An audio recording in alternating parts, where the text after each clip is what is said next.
Future کا زمانہ ہے۔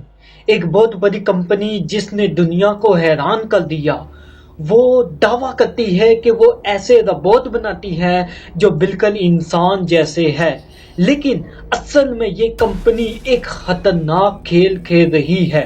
وہ انسانوں کے دماغ میں چپ لگا دیتی ہے اور پھر انہیں روبوٹ کی شکل میں بیچ دیتی ہے۔ لوگ سمجھتے ہیں یہ روبوٹ ہے، مگر حقیقت میں یہ اصل انسان ہوتے ہیں جن کے دماغ پر کمپنی کا قبضہ ہوتا ہے۔ ایک دن ایک نوجوان بازار سے ایک لڑکی روبوٹ خرید کر لاتا ہے۔ وہ اسے اپنے گھر لے کر آتا ہے۔ شروع میں سب کچھ عام لگتا ہے، لیکن پھر ایک دن عجیب واقعہ ہوتا ہے۔ نوجوان حیرت سے، یہ کیا ہو رہا ہے؟ تم اپنے آپ کو خود کنٹرول کر رہی ہو؟ لڑکی ہلکی آواز میں، ہاں، کیونکہ میں روبوٹ نہیں، ایک انسان ہوں۔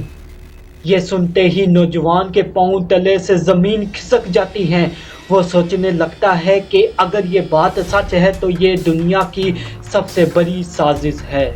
کچھ دن بعد نوجوان اس لڑکی کو بازار لے کر جاتا ہے۔ وہاں ان کی ملاقات ایک مشہور انسٹاگرامر یوٹیوبر لڑکی سے ہوتی ہے۔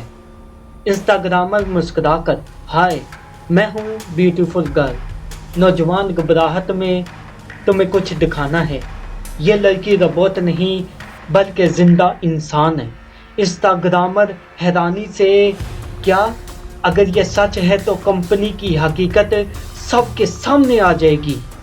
یہ تینوں سچ جاننے کے لیے ایک پہاڑی علاقے میں ایک بزرگ کے پاس جاتے ہیں۔ بزرگ ایک پرانی مشین نکالتا ہے جو انسان کے دماغ سے چپ نکال سکتی ہے۔ بزرگ، یہ چپ نکالنا آسان نہیں، لیکن اگر یہ نکل گئی تو سب حقیقت سامنے آ جائے گی۔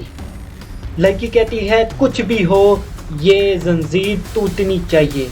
جیسے ہی بزرگ چپ نکالتا ہے، اچانک ایک دھماکہ ہوتا ہے، مشین تباہ ہو جاتی ہے، لیکن لڑکی بدل جاتی ہے۔ وہ پہلے سے زیادہ طاقتور اور ہوش مند ہو جاتی ہے۔ اسی وقت پولیس وہاں پہنچ جاتی ہے۔